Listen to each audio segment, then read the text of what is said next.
Durante dia di webs poratu uma nota de algum personagem policial de Hulanda riba caminho. Público poratu uma nota de não presença durante um atraco armado na rondweg da Cop. Depois de a comunicar com membro de comunicação de corpos polícia Aruba, nos team por a constatar que o personagem de Hulanda é famoso ex-police senhora Elie Lust. Elie Lust na Aruba para sua série policial internacional que está produzida na televisão para o mundo.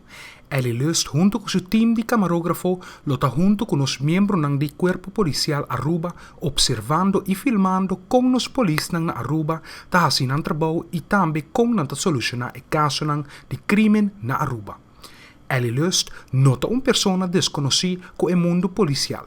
Elie Lust tem uma carreira de mais de 31 anos trabalhando como polícia na Amsterdam, Hulanda. Depois de uma carreira extensa em diferentes departamentos de corpos polícia Nederland, Elie Lust a decidido que seguir com sua paixão e a começar com uma carreira nova no mundo de televisão. Elie Lust tem sua mesma série policial e investigativo.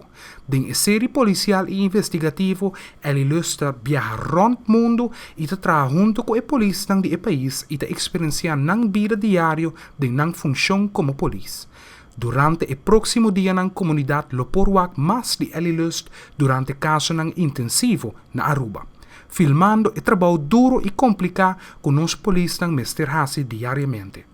Elie Lust sua série lo guardo sacada depois de 6 lunas, com a queda clara com a afirmação de diferentes casonan, onde lo mira Elie Lust junto com o membro de nosso cuerpo policial na Aruba. A mim, te wens dampig, pa e arubiano.